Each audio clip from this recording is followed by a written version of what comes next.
friends, welcome our channel. இன்னைக்கு நம்ம சேனல்ல என்ன பார்க்க போறோம்னா ஈஸியான டேஸ்டியான வரமிளகாய் கார சட்னி எப்படி பண்றதுன்னு தான் பார்க்க போறோம். அதுக்கு முன்னாடி நம்ம சேனலை சப்ஸ்கிரைப் பண்ணாதவங்க சப்ஸ்கிரைப் பண்ணிக்கோங்க. நம்ம வரமிளகாய் கார சட்னி எப்படி பண்ணலாம் பார்க்கலாம். அதுக்கு நம்ம ஃபர்ஸ்ட் ஒரு 10 வரமிளகாய் எடுத்து வச்சுக்கலாம். எடுத்து வச்சுட்டு மிக்ஸியில் 10 வரமிளகாய், சின்ன வெங்காயம், தக்காளி, பூண்டு, கொஞ்சமாக புளி போட்டுட்டு ஆட் பண்ணிவிட்டு கொஞ்சம் உப்பு போட்டு நல்லா மிக்சியில் அரைச்சி வச்சுக்கலாம்.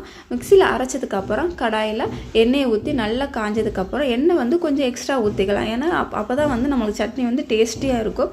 ஸோ எண்ணெய் கொஞ்சம் ஜாஸ்தியாக ஊற்றினா நல்லா காஞ்சதுக்கப்புறம் உளுந்து, கடுகு பொரிஞ்சதுக்கப்புறம் கருவேப்பிலை போட்டு நல்லா பொரிஞ்சதுக்கப்புறம் நம்ம அரைச்சி வச்சுருந்த விழுதை அதில் மிக்ஸ் பண்ணிக்கலாம்.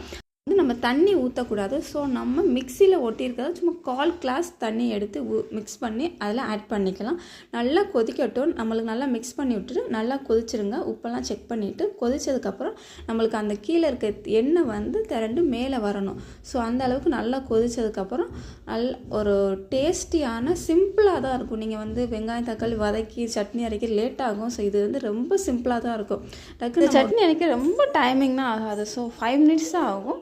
நீங்கள் ட்ரை பண்ணி பாருங்கள். ட்ரை பண்ணி பார்த்துட்டு எனக்கு கண்டிப்பாக கமெண்ட் பண்ணுறீங்க. சப்ஸ்கிரைப் பண்ண மறந்துடாதீங்க. சப்ஸ்கிரைப் பண்ண நம்ம சேனலை சப்ஸ்கிரைப் பண்ணி வச்சுக்கோங்க. இந்த மாதிரி குக்கிங் வீடியோ நிறைய நம்ம சேனலில் வரும். தேங்க்யூ.